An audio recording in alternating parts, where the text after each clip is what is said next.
ইউসুফ ভাই কি অবস্থা, এটা কি করতেছেন? ভাই এটা হলো মশলা উঠে দিছি, মশলা এটা দিয়ে আজকে গরুর গোস রান্না হইব। কথা বলছেন, এই হলো মশলা।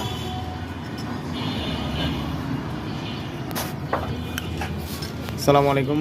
এই ভিডিওটা করার উদ্দেশ্য হচ্ছে, যারা বলেন যে কার্বোরেটর হাত দেওয়া ভালো না, কার্বোরেটর হাত দেওয়া যাবে না, 10,000 20,000 বা 30,000-এর নিচে কার্বোরেটরে হাত দেওয়া ভালো না, তাদের জন্য এই ভিডিওটা করা।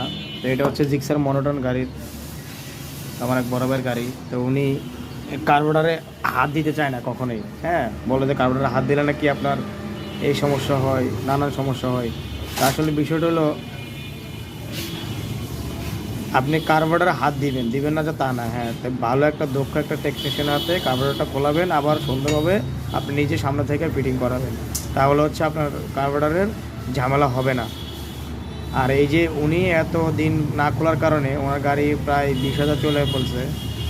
20,000 পরে উনি এটা খোলাইছে, এই জন্য এই যে মশলাপাতি বেরোইছে আপনার হচ্ছে এটা যে অবস্থায় দেখেন,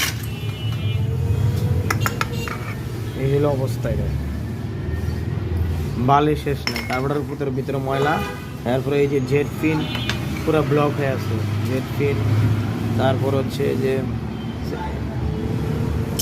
এগুলো সব পিন ব্লক হয়ে আছে পুরো। তা আপনারা যারা চিন্তা ভাবনা করেন যে কার্বোরেটর 15,000 20,000-এ খোলা ভালো না, তাদের জন্য এই ভিডিওটা করা। তারা অবশ্যই কার্বোরেটর চেকিং করাবেন, কারণ এখনকার তেলের যে অবস্থা, এখনকার বাংলাদেশের তেলের অবস্থা অনেক বাজে অবস্থা।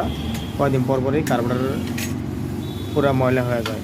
সেক্ষেত্রে আপনারা একটা দক্ষ টেকনিশিয়ানের দ্বারা এটা ক্লিন করে নেবেন। আসসালামু আলাইকুম।